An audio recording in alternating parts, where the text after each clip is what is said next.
Hai, assalamualaikum warahmatullahi wabarakatuh. Kembali lagi sama aku Intan. Ada yang tahu nggak ini di mana? Ini bukan di luar negeri loh, tapi di Indonesia. Kalau kita mau ke sini, kita harus menempuh jarak sekitar 10 jam naik kapal feri dari Kota Padang. Amazing!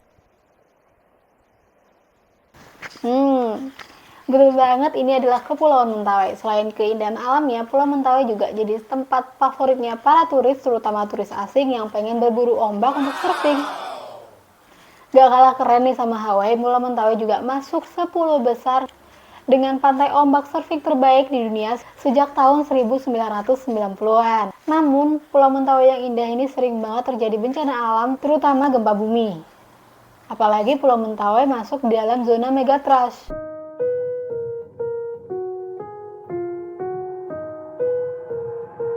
Segmen megatrust Mentawai sendiri juga memiliki sejarah panjang kegempaan. Contohnya pada tahun 1833, gempa berkekuatan 8,9 skala Richter membuat Pulau Pagi Selatan sampai terangkat antara 2-3 meter.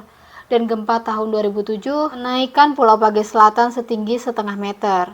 Pada tahun 2010 pun Mentawai juga dilanda gempa dan tsunami, bahkan tercatat di Katalog Tsunami Indonesia yang dirilis tahun 2019, korban yang meninggal di gempa bumi tsunami Mentawai 2010 tercatat mencapai 456 orang dan ratusan orang hilang. Bahkan seorang ahli geologis bernama Farali Sahakian mengatakan gempa bumi Mentawai 2010 termasuk gempa yang aneh dan langka. Dikarenakan gempa buminya ini gerakannya lambat tetapi menghasilkan jumlah energi yang lebih besar daripada gempa lain dengan kekuatan yang sama. Di video kali ini aku mau ngajak kalian untuk mengenang lagi gempa bumi Mentawai 2010. Tapi sebelumnya aku mau mendisklaimer diriku kalau aku bukanlah seorang ahli sejarah. Informasi yang aku sampaikan ke kalian ini sudah aku dapatkan dari beberapa artikel seperti berita dan tentunya Mbah Google yang valid. Kalau nggak valid jangan, nggak bagus itu. Simak video ini sampai habis. Kalau kalian nanti suka sama video aku, jangan lupa di like, di subscribe, dan di share channel aku. Langsung aja. Gempa Mentawai 2010 ini terjadi tepatnya pada tanggal 25 Oktober 2010 hari Kamis di jam 21:42 waktu Indonesia Barat. Yang dimana pada saat itu masyarakatnya sudah banyak yang beristirahat bahkan tertidur lelap. Gempa ini datang dengan kekuatan 7,7 skala Richter dengan kedalaman 10 km. Ada cerita dari satu korban bernama Chandra. Pada saat itu si Chandra ini lagi nidurin anaknya dan suami udah ketidur lelap. Dan saat gempa datang si Chandra ini refleks dan membawa anaknya untuk keluar. Namun gak selang beberapa lama setelahnya gempa berhenti, Chandra masuk lagi. Karena emang gempanya ini gak terlalu kuat guncangannya.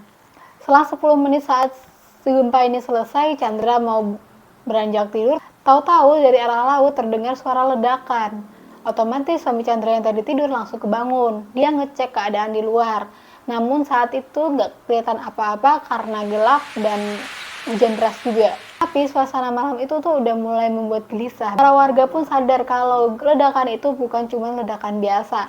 Dan benar aja saat mereka sedang berlari menuju bukit, suara gelombang laut semakin mendekati mereka. Suami si Chandra ini terus berteriak kepada Chandra, "Chandra jangan berhenti, terus lari, jangan pernah berhenti." Dan yang harus kalian tahu, ternyata ada dua gelombang yang datang dari arah yang berlawanan. Gelombang tinggi dari kanan datang dan jaringan cepat, dan diikuti gelombang kiri yang gak kalah besarnya datang menyapu semua yang dia lewati. Gelombang ini bertemu di tengah-tengah seperti bertepuk dan masyarakat pada saat itu tersapu gelombang besar ini.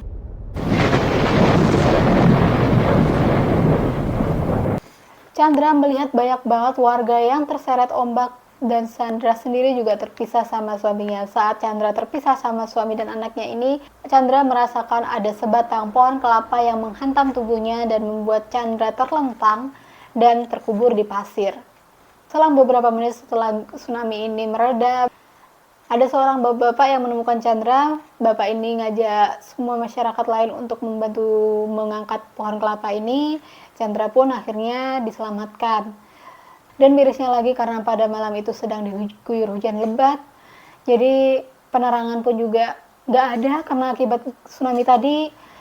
Otomatis evakuasi yang dilakukan hanya mengandalkan suara rintihan minta tolong. Chandra sendiri pun juga terus mencari suami dan anaknya yang terpisah dengan dia tadi. Dengan linangan air mata, si Chandra ini terus mencari anak dan suaminya, dan akhirnya Chandra melihat anak dan suaminya sudah meninggal dunia di bawah puing-puing reruntuhan bangunan.